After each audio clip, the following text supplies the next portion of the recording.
It was the moment the world changed. Well, that's not right. It was the moment somebody called Satoshi Nakamoto planted a time bomb in the foundation of the entire global financial system. And day by day since then, that bomb's timer was ticking down.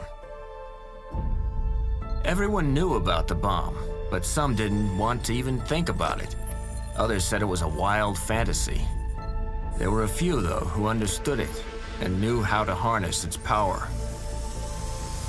Either way, the detonator was activated, and a chain reaction was set off.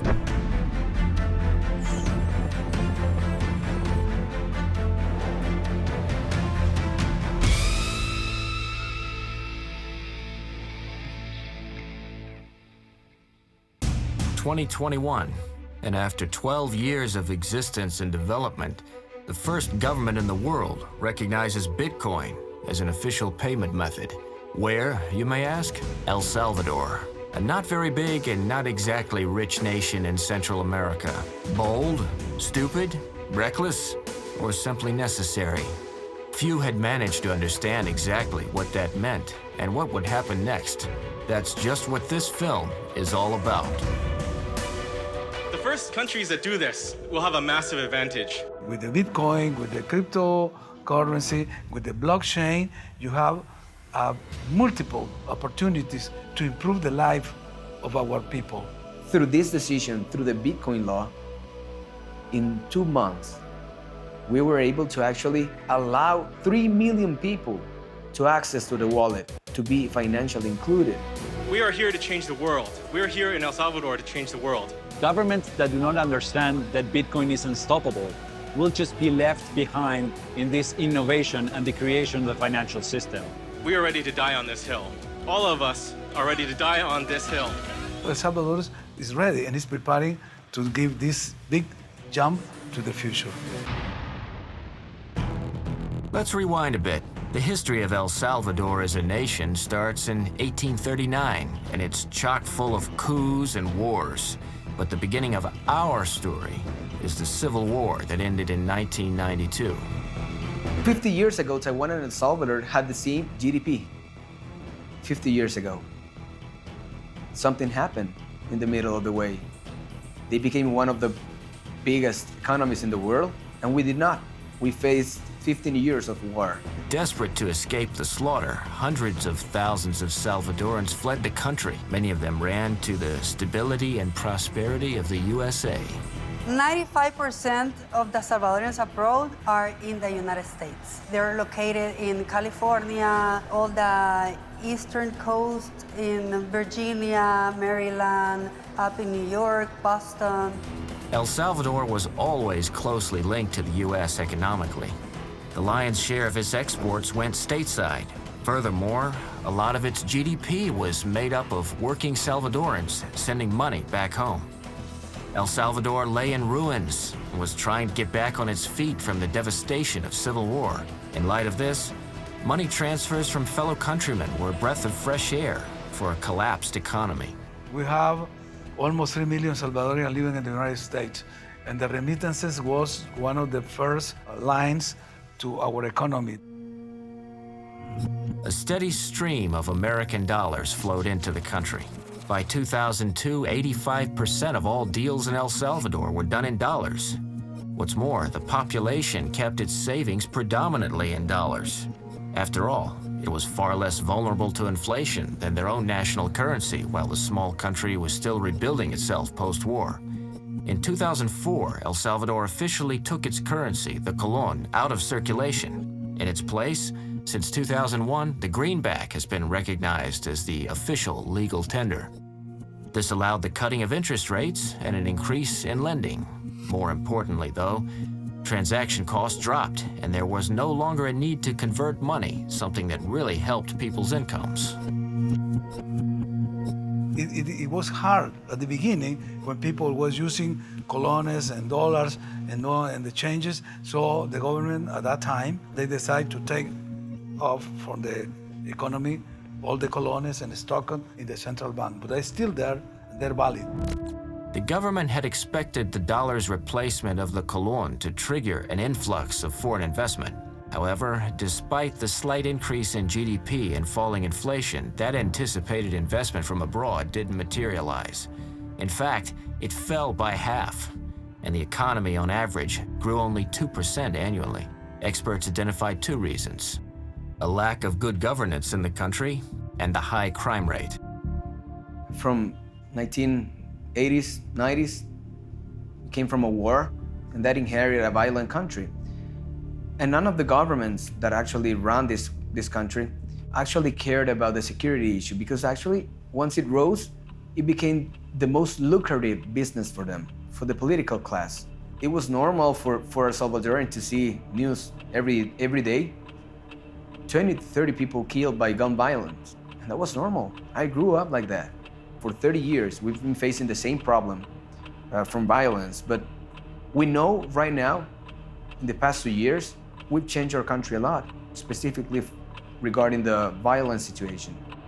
Despite the dollarization, El Salvador's main problems remained unsolved. And only a few years later, those problems hit the entire world.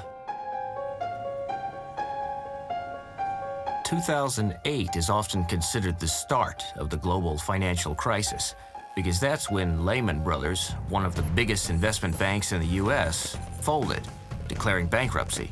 However, this was just the tip of the iceberg. The crisis started back in August 2007, when central banks were forced to take on financial obligations in order to guarantee the liquidity of the banking system. Look at the fate of Lehman Brothers, and you'll understand what happened with this liquidity. The volume of approved mortgage loans exceeded the company's capital 30 times over. In a situation like this, and in such a risky market, property prices dropping even a few percentage points would strip the bank of all its capital, which is exactly what happened at the start of the mortgage crisis. Well, the banks, they always get the client's money. It's controlled by them. They control the market. They control whatever they want to do it. And they are trying to sell loans, cheap loans, and the client's going to be paying those loans forever. The fallout from the subprime mortgage crisis was felt in a number of other areas. It became clear, yet again, how fragile both the global economy and the economies of individual nations were. That's when Bitcoin came on the scene. The banks want to control the entire financial system. Now they have a good competitor. And that competitor, for sure, we're going to put them on their position. 2008. The crypto newsletter The Cryptography Mailing List published a white paper filled with details about a decentralized payment system. Its main feature was the P2P protocol, the exclusion of third parties from any deal. Also worth mentioning, cryptographic encryption, irreversibility of transfers, and lack of centralized control. Everything was in the hands of users. The author of the document, who no one paid much attention to at the start, was Satoshi Nakamoto. A few months later, the network was created and the first version of Bitcoin was released. In the beginning, Bitcoin only drew in a few enthusiasts. Then Satoshi Nakamoto, whoever he was, added the functionality of a forum to his site. Over time, this attracted other developers to the project. All the while, Satoshi remained anonymous. One of the forum's participants was the developer Gavin Andresen. In correspondence, he referred to Satoshi as a gatekeeper, meaning that all Bitcoin code and all changes had to go through Satoshi. Even when Andresen was later granted access, the final decisions were still ultimately taken by Nakamoto himself, with explanations rarely given. Increasingly, the young but nonetheless growing community began to butt heads with the Bitcoin creator. The final straw centered around WikiLeaks. PayPal and global banks had blacklisted the organization. In response, a number of users suggested supporting WikiLeaks by means of Bitcoin. Satoshi, perhaps concerned with keeping his identity under wraps as well as the possible fallout, wrote, "It would have been nice to get this attention in any other context. WikiLeaks has kicked the hornet's nest, and the swarm is headed towards us." Then an official announcement on the forum was blocked. Collectively, this became the reason for accusing the Bitcoin founder of censorship. What he's doing is censorship, just like any other. Yeah, Satoshi basically needs to be removed from leadership. The very next day, December 13th, 2010, the 0.3.19 version dropped. It turned out to be Satoshi Nakamoto's last. He personally deleted his name from the copyright statement and handed over a copy of the crypto key for Bitcoin's network alert system to Andresen, then disappeared. To this day, we don't know who founded Bitcoin. Satoshi Nakamoto may be a real name, a pseudonym, or the name of a whole group of developers. However, what we do know is that cryptocurrency changed our perception of payment methods, of investments, and of money as a whole. At first, few believed in Bitcoin. Perhaps not a surprise, given how even now the majority of people raise their eyebrows when they hear about cryptocurrencies, their development, influence, and especially their market capitalization. Even politicians, economists, and financiers are skeptical about crypto as a worthwhile asset or payment method. Yeah, we've seen it mainly in the news or in Twitter, where some of these entities, world entities, actually show some wariness about the decisions we take here, specifically with the Bitcoin law. But we're still letting them know all the benefits that this will bring to our people. So that's our part. That's what we tell them. Like, look at all these benefits. Right now, from the profits of Bitcoin, we're building the first veterinary hospital from Bitcoin profits, and also 20 schools. And that's good for the people. It's money our country didn't have before. And it's money that is actually happening and is making good things for us. Well, Bitcoin did not come to El Salvador from nowhere. There is always somebody who pushes an idea forward, even among typically cautious and measured politicians. And that somebody for El Salvador was this guy. Bitcoin is going to change the world. It has already changed it, but it's going to change even more. So it's just not a good, or cool, a nice idea. It's the evolution of humankind. So we're going there. And you can't stop evolution. No, you just can't. It just happens. But it's nicer if we are part of it. So it's nicer if we push it a little. And I think we can make it even better. And we can push the future even forward. He's young, eccentric, and daring. Sometimes he acts tough, and sometimes he simply trolls his opponents on Twitter. He enjoys popular support and has succeeded in winning his party a parliamentary majority. He calls himself the coolest dictator and CEO of El Salvador. He is El Presidente, Nayib Bukele. Nayib was born to the family of an entrepreneur. He picked up a lot from his father, and at just 18 years old, having dropped out of university, he began to run the family business. In 2012, at the age of 30, Nayib became the head of the Nuevo Cuscatlan municipality, and so began his political career. A short 3 years later, he was elected the capital's mayor. In both roles, he developed the region's economies, investing in both urbanization and new technologies. However, in 2017, he was chased out of the FMLN party following a disagreement. It's important to note that in all the years since the Civil War ended, only two parties had managed to get their candidates elected to the highest office: the left-leaning FMLN and the right-wing ARENA. Since El Salvador is a presidential republic, whoever sits in the president's chair is boss. Despite attempts by both the right and left to block Bukele from founding his own party, he led an FMLN breakaway group to join the Ghana Party. Then he ran for president. So it came to be that in 2019, El Salvador, for the first time in its post-war era, was headed up by a president from a new party. 4 ex-presidents in jail, others in exile, because they stole the money that belonged to the people. Money that had to be used to build schools, hospitals, roads, education, security. And that's what happened. We inherited a country that was savaged by all this political corruption, and that's what our president has been facing. Inside the country, Bukele declared a war on corruption and was determined to raise living standards. Fighting crime was also at the top of the agenda, and here's where things get controversial. Over the past 2 years, El Salvador crime rate has dropped. I mean, we're here in Panchimalco, you know, it's a clear example. It used to be considered one of these hotspots for homicide, for gang activities, and now it just basically, it's none. Now we feel very safe. I have 2 boys, one is 15 and the other one is 16, and they feel safe to travel on public transportation.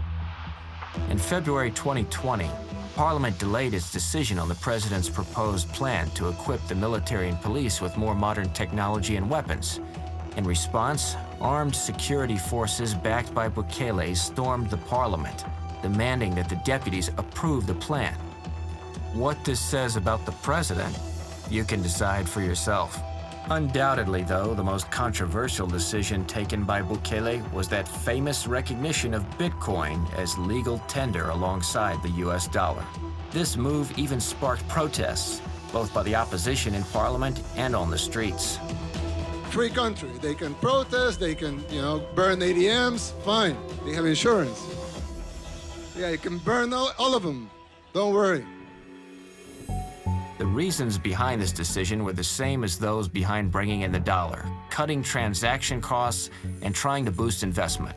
However, unlike fiat currencies, Bitcoin acts as an investment vehicle with huge potential for further growth, despite its high volatility. Well, volatility is always a risk, but volatility on its own cannot be considered. So you have to compare volatility to the expected return. And if you look at the last 10 years, the expected return taken into the account, the volatility is a lot higher than on many other instruments like equities and fixed income. But if you invest in $5 in Bitcoin, someday it's gonna be worth $6. I can't tell you it's gonna be worth $6 tomorrow or next month or next year, but almost everyone that bought Bitcoin at some point has a little bit more value in their pocket. You may be asking the question now, why? Why do all these people say Bitcoin is on its way up? Well, there's a key difference between Bitcoin and fiat currencies. It has a limited supply of 21 million Bitcoins total. Eventually, new Bitcoins will just stop being produced. But the demand is not about to stop growing, and interest is only increasing. This isn't financial advice, but what do you think happens to the price of an asset when the supply is limited, but the demand is unlimited?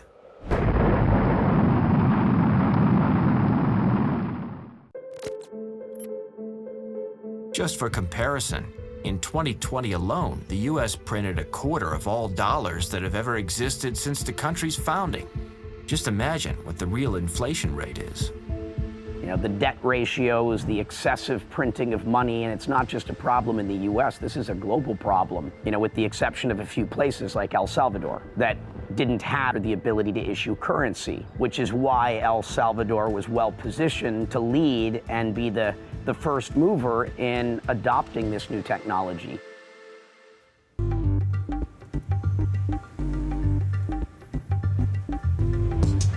The recognition of Bitcoin is also an attempt to give people a convenient means of payment, since many Salvadorans don't even have bank accounts. Additionally, there's no cost for maintaining a crypto wallet. As long as you have even the cheapest smartphone, you can download the government's cryptocurrency app. In fact, the government's gifting each citizen a welcome bonus of $30 in Bitcoin. Our wallet is designed to have 2 balances, one in US dollars and the other one in Bitcoin. If you want to have your money in Bitcoin, that's fine, and you want to spend it in Bitcoin, that's fine. If you want to have it in dollars, you can keep it in dollars. It is mandatory that all the operation on Bitcoin should be accepted. The buyers and the sellers, they can deal and make the deal on Bitcoin. So we created a fund through the Bitcoin law that will grant the Chivo wallet enough funds in US dollars to cover the price and the volatility and the conversion, right? Despite the short time frame and initial skepticism, it worked out. Already more people have Chivo, the government's cryptocurrency wallet, than traditional bank accounts. From the beginning, because that was a reality too, that's not too many people, basically elder people or people living in the rural areas, they couldn't use it and they couldn't download the application. So the same law gave us the time for 3 months to actually build the whole ecosystem, the wallet, the protocols, how to share it with people, everything, to build the whole ecosystem in 3 months. And it was possible. El Salvador receives $5,000 million in remittances every year.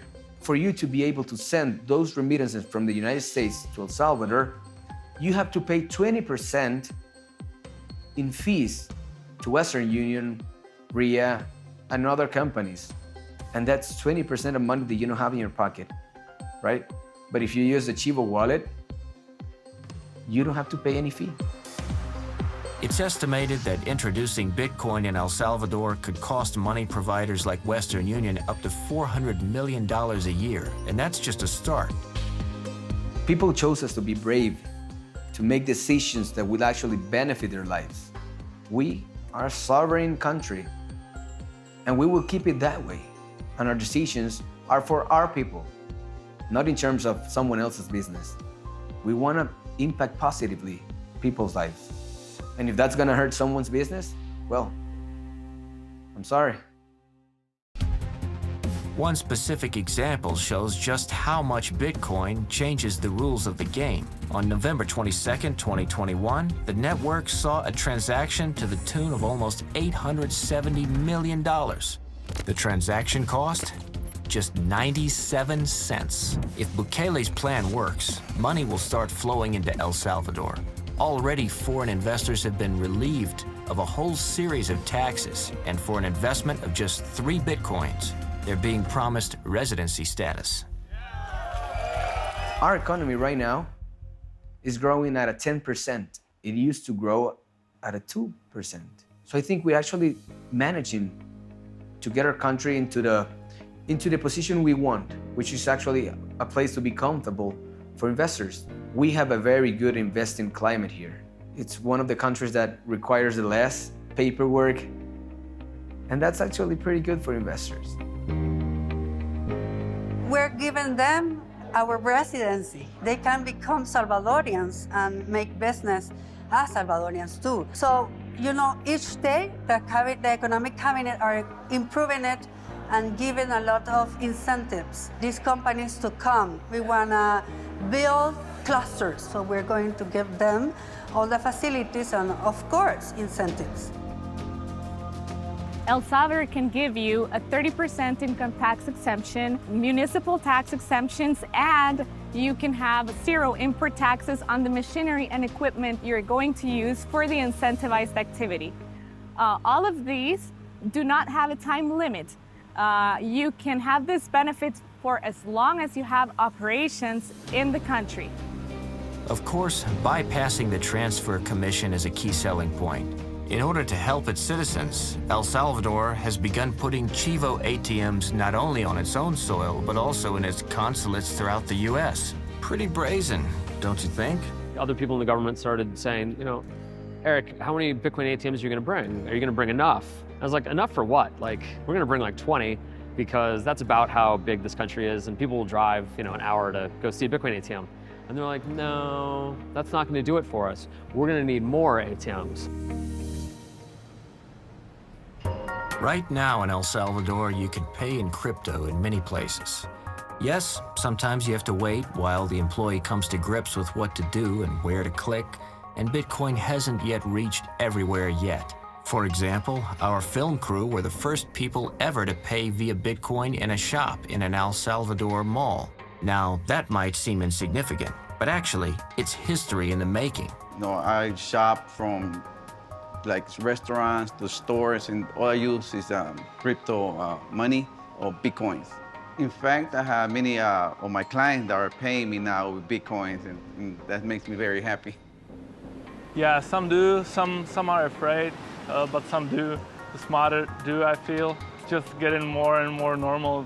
People just use it, and people come and ask if they can pay in Bitcoin. So it means that if they want to grow or if they get your money. It's a really nice option for not using cash, for not using debit or credit card every time. It gives me the option to invest in BTC. I want to use it, I come to the cash machine and cash it out. Most importantly, though, El Salvador is setting a precedent. The country is a member of the UN, the WTO, and other international organizations. That means it pays membership fees, and it's probably only a matter of time before Bukele suggests paying those fees in Bitcoin. I see that several countries are now watching El Salvador. I use this concept of the lighthouse. Yes, it's like a light that touches everyone. Yes, countries near and far. But it's also like a focus point where you go to and you want to see what's happening down there. No one's ever had quality financial products in El Salvador. 20 years after they dollarized. 20 years of having PayPal exist, but you can't connect it to your bank account. That is a complete failing of Peter Thiel and Elon Musk to solve anyone's financial problem here in El Salvador. This has been completely forgotten by all of the fintech companies and by the rest of the world. And I think that is an absolute shame. And I'm so happy that Bitcoin can begin to bring financial sovereignty to the people of El Salvador. That said, there is another side of the coin to the decision of the Salvadoran government. On top of decentralization and volatility, there's one other very serious problem: crime. We are committed to helping El Salvador in numerous ways, including for currency transparency and regulatory processes. While the government did approach us for assistance on Bitcoin, this is not something the World Bank can support, given the environmental and transparency shortcomings. It's a lie, because less than 1% of fraudulent or criminal transactions are Bitcoin. In fact, because all the transactions are on a public ledger, it's the worst thing any criminal could use to engage in fraudulent activity. It's anti-criminal use. It dissuades criminals from using it. The World Bank is just outright lying, and data proves it. They're just talking complete bullshit. There's no data to support what they're saying. They're just lying. Those companies and those banks who used to be the intermediates and charge fees for commission, they're not happy with that. So it will be a strong opposition. And they try to create a sort of black legend. They said, okay, this will open the avenues for the narco traffic or for money laundering, all this stuff. The World Bank, and not very subtly, is hinting that Bitcoin might be used for money laundering since there's little transparency to the transactions. There's little doubt that Bitcoin also consumes a huge amount of electricity, which, given the traditional means of getting this energy, is not very eco-friendly. In El Salvador, they fixed this problem with the help of emission-free volcanic power stations. As for transparency, well, Bitcoin's transparency is what global financial experts have doubts about, and it's the very reason why officially many are now refusing El Salvador help. And we have to admit that, in a sense, concerns over the criminal use of Bitcoin might be true, or more accurately, they were true almost 10 years ago. First use cases of Bitcoin that were, really put in practice, it was the dark web, where people could buy, drugs and weapons all over the world in a way that couldn't be tracked at the time. And that was a huge part of the market. But what that did, it did prove, in an academic sense, the use case. Bitcoin was useful. It wasn't magic fairy internet money. People were transacting in it. It had value. Today, for criminals to use Bitcoin wouldn't make any sense, to be frank. Bitcoin is entirely trackable. Back in those days, back in 2012, 2013, the trackability was not as well known. There was a lot of people that didn't actually understand how it was tracked, and also law enforcement agencies didn't quite understand how the tracking worked. Now that is all very clear. The point is that any Bitcoin transaction can be reviewed by absolutely any person. The journey of any random coin can be tracked from the very moment of its creation. You know what really can't be tracked? Cash. The money that's used by criminals and money launderers is fiat money. And until we get rid of fiat money, we're not going to solve the problem of money laundering, offshore wealth, and criminal use of fiat money. We need to get rid of the fiat money. And so you get rid of most of all money laundering and criminal behavior. Let's just remind ourselves of the two latest leaks about offshore accounts and money laundering, the Panama and Pandora Papers. In each case, at least tens of billions of dollars were withdrawn, laundered, and hidden. What made it possible? The whole offshore system is regulated exclusively by global and national legislation of various countries, by the financial system itself. Any centralized organization is either corrupt or becoming corrupt will become corrupt. Centralization is corrupting. But blockchain technology, starting with Bitcoin, has something to say about that. Decentralized autonomous organizations governed by their users and members are gunning to replace centralized organizations. Funds, banks, services, sure, they might be relatively low profile at the moment, but then again, wasn't that the case with Bitcoin at the start? Now its capitalization stands at more than $1 trillion. Why, though? Why is crypto beginning to squeeze traditional instruments? Consider this. When you have your money in a bank, it could be frozen or transferred somewhere just by a manager's decision or the government's order to confiscate it. For some, of course, perfectly justifiable reason. But Bitcoin doesn't have any central regulator to mess things up.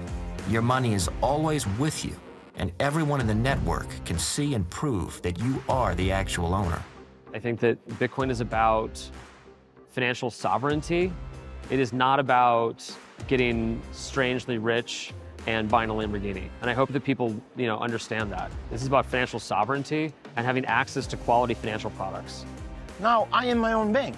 I will decide what to do with the money. And most important, if I'm not happy with the actual president, if I'm not happy with the country, okay, I'll pack my bags, get my wallet with Bitcoin, fly to El Salvador, sit on the beach, and enjoy. With money, with cash in the bank, you cannot do that. Bitcoin was the first unconfiscatable asset humans have ever owned, which is one of the reasons why it tends to always go up in price. Unconfiscatability is critical. My family came from the Soviet Union, including myself, and when we were allowed to leave, we could only leave with $100 worth of value per family member. No matter how much money you had, the government got to keep all of it, and you could only leave and start a new life with $100 per person. Bitcoin will absolutely change all that.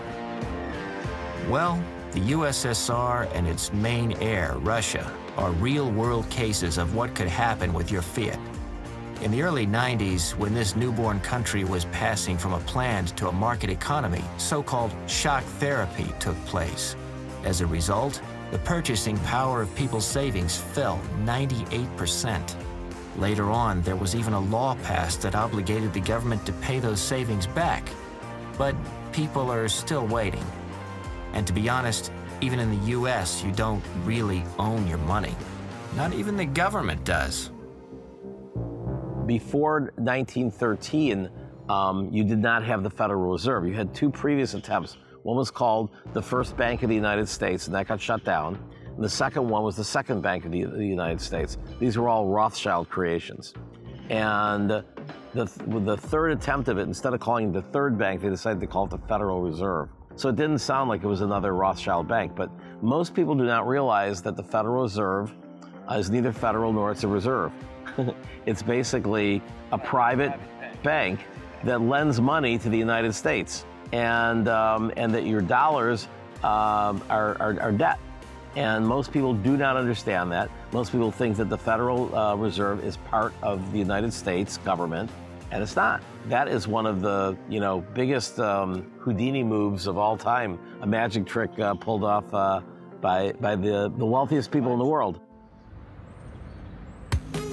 The dollar is the global reserve currency. You'll need it if you want to buy something on the international market. That essentially means that everyone needs the dollar. And since 1971, when the convertibility of dollars into gold was severed, every year the same thing happens again and again. The U.S. Congress, after heated debate, always delaying its decision, ends up approving the increase of the government debt ceiling. It's not surprising, therefore, that the American establishment sees Bitcoin as a threat. Hillary Clinton says that Bitcoin threatens to depose the dollar as the reserve currency. The head of the Federal Reserve in the US declared that Bitcoin is a competitor to the banking system. And of course, the United States did not really like El Salvador's decisions on Bitcoin. So, some senators introduced legislation to, quote, mitigate the risks of El Salvador's adoption of Bitcoin. That essentially means preventing El Salvador or other countries from further use of cryptocurrencies because, quote unquote, this new policy has the potential to weaken U.S. sanctions policy and undermines U.S. interests. Well, Bukele shot back, calling the U.S. senators boomers and insisting El Salvador is not an American colony. The best proof that democracy could work worldwide is Bitcoin, because in a way, it's a democratization of the financial system that so far has been controlled by the central banks in the different countries. And as internet democratized the knowledge, and everybody now we have access, for instance, to the British encyclopedia. That was sort of 30 books that were very expensive to have it. Now you can have it just clicking on one of the, the navigators, and you get access to any kind of knowledge. So as internet democratized the knowledge, I hope that Bitcoin and the cryptocurrency will democratize the financial system worldwide. Democracy is about people. And it's not only about power, it's also about support. And actually, this is really an important moment. The whole Bitcoin story in El Salvador started not with fighting banks, but with ordinary people's support. It all started here, in El Zonte, a small village on the Pacific coast. The place is not rich. On the contrary, it's pretty poor. The only ways for locals to raise some money are surfing for tourists, some cafes, and small hotels. And they did not have investment to build perfect infrastructure, given the country's problems in the past. But at the same time, this place is beautiful. Clean ocean and big waves attract surfing lovers here. And among them was one man who decided to do something, a Californian named Mike Peterson. It all started with raising funds for helping local children get to school, which was almost impossible for them. Here there was no such thing as a school bus, and few villagers could afford a car. After years of Mike Peterson supporting the locals, in 2019, an anonymous donor reached out to him and offered huge Bitcoin donations. Peterson agreed and started to pay local children with Bitcoin for picking up trash. Then, when the pandemic hit and there was a lack of tourists, which obviously was killing local businesses, he started supporting hundreds of families with small monthly Bitcoin transfers. But to make it work at its fullest, he needed to spread Bitcoin so it could be used here as a payment method. And here comes this man, Jorge Valenzuela, who was working in El Zonte with Peterson. He convinced his mother to accept Bitcoin in her local shop. She was the first and helped to include others in the Bitcoin ecosystem. This is how the famous Bitcoin Beach was born, and it's not the name of a place, even though many people think it is. Bitcoin Beach is an app with a wallet and an organization founded by Mike Peterson to easily access Bitcoin opportunities here in El Zonte, a convenient solution to improve people's lives. And now one may ask, why would these people decide to do all this? And why did they not trade Bitcoin for something else? Well, let's just let Mike Peterson speak for himself. Is you have kids growing up without their parents. So they're much more susceptible to the gangs because their parents are in the US trying to provide for them. But meanwhile, the gangs become their family. And so we saw this cycle of destruction. As the kids would enter the gangs, there'd be less economic opportunity. And so more parents would have to leave. And you saw that in this endless cycle. But we're really seeing that change now. I mean, the last few years, it's just been amazing as I talk to the young people in El Zonte who are dreaming for the first time in their life, who are thinking about deferring gratification and not spending the money they have because they feel for the first time they can invest it in something that'll be worth more in the future, where in the past they felt like, well, I better spend it now because everything's just going up in price. Now they feel like I can actually invest. I can one day open my own business I can now start working for international companies without having to leave El Salvador, instead of having to go to the US and work as a construction laborer or as a dishwasher at the bottom of the pyramid. Now they can work in the tech sector, living in beautiful El Salvador, living in this beautiful weather, and building a future.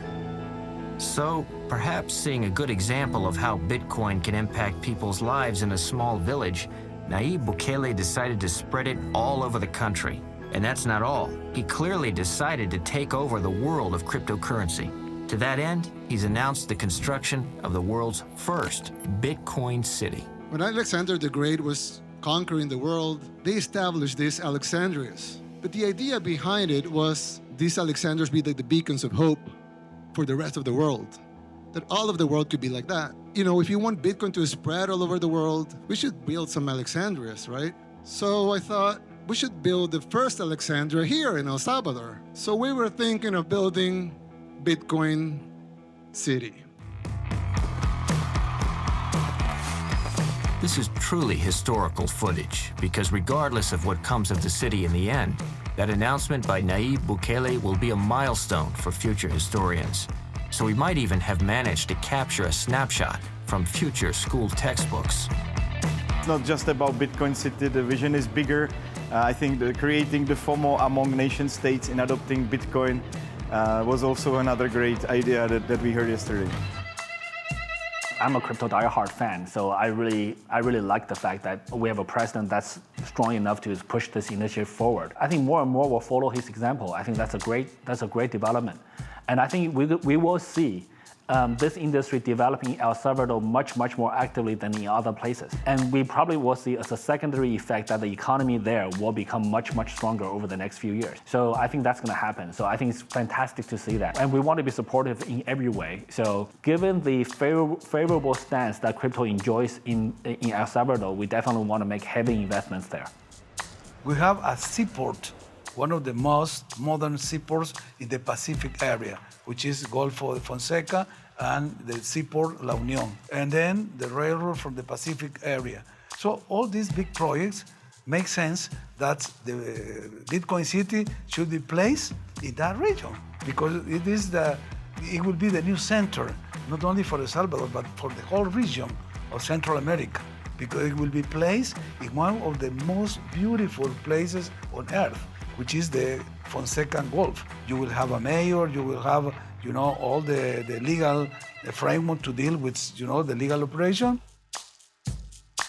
But we'll have zero income tax, zero capital gains tax, zero property tax, zero payroll tax, zero municipal taxes, and zero CO2 emissions. And it's energized by a volcano.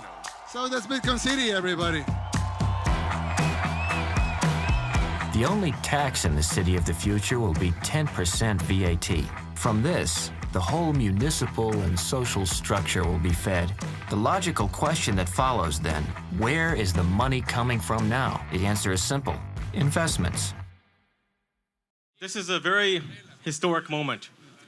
We're going to be issuing Bitcoin bonds. So this is going to make El Salvador the financial center of the world. This is a big first step. Nayib Bukele decided to turn his country into the world's crypto center, pushing aside other, more cautious contenders for this title.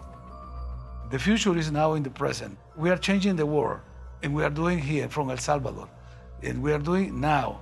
So that means that there is this willingness to serve as an example for the rest of the world. Probably my eyes won't see it, but yours, overall, young people, and the new generation will live in my country in the first big city built in the history. What they've conceived in El Salvador really does resemble utopia, an epic adventure, or even a revolution. Nayib Bukele is playing a dangerous game. In an attempt to drag his country out of crisis and stagnation, he threw down the gauntlet to the world of crime and the global financial system. In both these networks, there are very unique people. What will their final reaction be to the Salvadoran move, and how will this game end? Can El Salvador withstand the pressure and handle such an ambitious project? And how will Bitcoin change the future of the next generations of Salvadorans? These are questions that only time will be able to answer. At any rate, The detonator did its job. All that's left now is to understand the scale of the explosion.